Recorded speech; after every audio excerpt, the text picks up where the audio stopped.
اور جانتے ہو ایک بار میرے آقا نے کیا فرمایا؟ ایک صاحب اپنی بیٹی کے نکاح کے لیے آئے تھے حضور کے پاس. کہا یا رسول اللہ فلاں صاحب سے میری بیٹی کا نکاح کر دیجئے. حضور نے فرمایا بلال کے بارے میں کیا خیال ہے؟ انہوں نے کہا پھر فلاں شخص کے ساتھ میری بیٹی کا نکاح کر دیجئے. حضور نے فرمایا بلال کے بارے میں کیا خیال ہے تمہارا؟ انہوں نے تیسری بار کہا. حضور صلی اللہ تعالیٰ علیہ وسلم نے پھر فرمایا بلال کے بارے میں کیا خیال ہے تمہارا؟ اب وہ کچھ نہ کہہ سکے.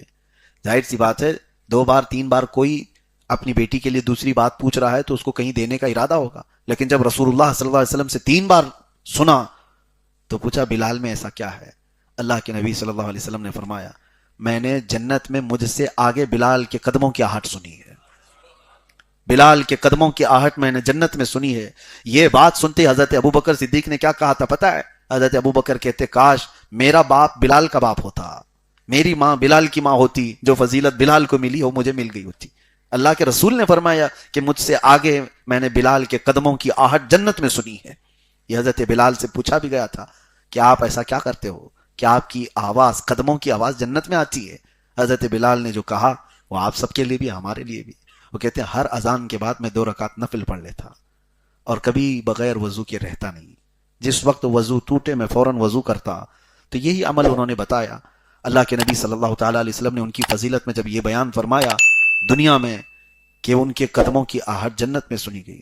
میرے عزیزو, ایک وہ صحابی ہیں حضرت بلال جن پر ساری امت کا اتفاق ہے. صحابہ اکرام کو گالیاں دینے والے شیعہ بھی حضرت بلال کی صحابیت کا انکار نہیں کرتے. حضرت بلال رضی اللہ تعالیٰ عنہ کے حالانکہ اکثر صحابہ کو سب و شتم کرتے ہیں, ان کو مانتے نہیں, خلفائے راشدین میں سے اکثر کو, لیکن حضرت بلال کے متعلق شیعہ جماعت کا بھی اتفاق ہے کہ رسول اللہ صلی اللہ تعالیٰ علیہ وسلم کا ایسا جانثار صحابی, اللہ تبارک و تعالیٰ ان کی تربت پر کروڑوں رحمت نازل فرمائے. بلال جیسا عشق ہو تو پھر چاند بھی رشک کرنے لگ جائے, اور غلامی ہو تو ایسی غلامی ہو جس پر پوری دنیا کو ناز ہو. اللہ کے نبی صلی اللہ تعالیٰ علیہ وسلم کے دربار کی نوکری وہ دنیا بھر کے بادشاہت سے بہتر ہے.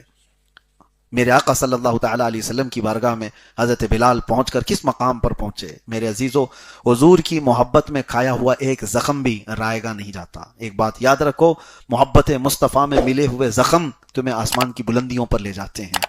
اسی لیے میرے مرشد حضور تاج الشریعہ بدر الطریقہ رحمۃ اللہ تعالیٰ علیہ فرماتے ہیں بلہوس سن سیم و زر کی بندگی اچھی نہیں, ان کے در کی بھیک اچھی سروری اچھی نہیں.